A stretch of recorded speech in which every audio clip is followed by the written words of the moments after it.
because they deserve a DA that won't have sex with his employees, because they deserve a DA that won't put money in their own pocket. It's Fulton County District Attorney Fani Willis in 2020 during her campaign. That clip did not age well. It seems increasingly clear that Willis did both. A judge in Georgia could remove her from the 2020 election interference case against Trump and his co-defendant. Chandelle Summer is here, former assistant public defender in Fulton County, an expert in this part of the law and divorce court. I think, Chandelle, this is the part that's confusing to so many people because it appears so clear there was prosecutorial misconduct.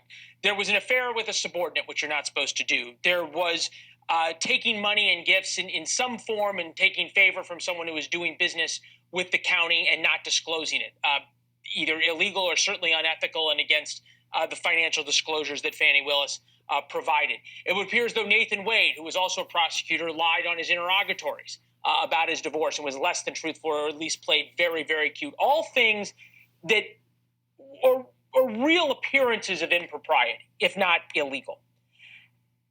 What is the difference between the law of disqualifying a prosecutor that this judge is going to have to figure out and the sort of standard that all of us feel that prosecutors should be held to? Well, it is a question of whether there's an actual conflict of interest or the appearance of one. So it's a very low bar for the judge to disqualify Fulton County District Attorney's Office.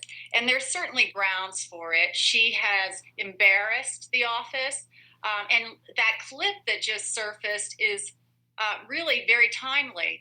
She beat her opponent for the job of district attorney by exposing his improprieties. And so now she's doing the same thing.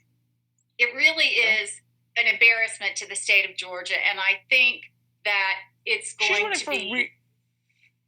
She's running for re-election. Yeah. Is she have any challengers right now?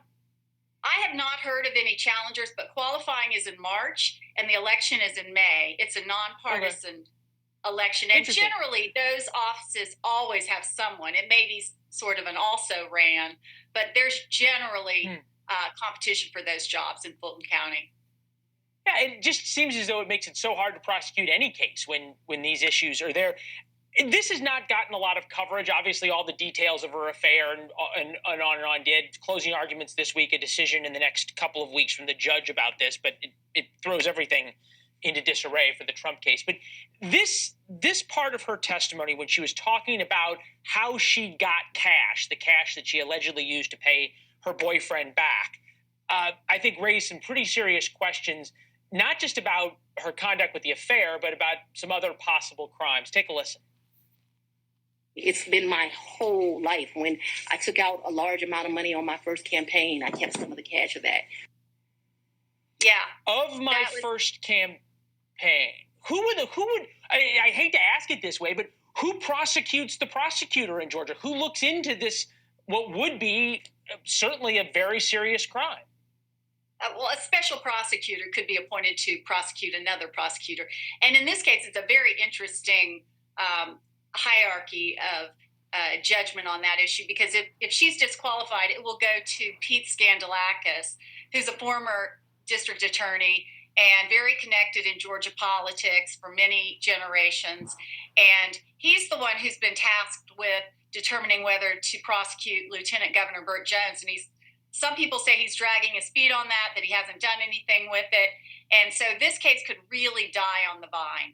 If she's disqualified and it goes to the prosecuting attorney's council, they could sit on it. They could say they can't find anybody for months and months and months. And then the election could come and it may be a moot point. Yeah, we got to run, but you have been fantastic. Thank you. Throughout this whole thing, from the very beginning when this broke, we're going to keep having you back to talk about it as the developments come on. It's all my friends wanted to talk about this weekend. Thank you. We'll talk soon.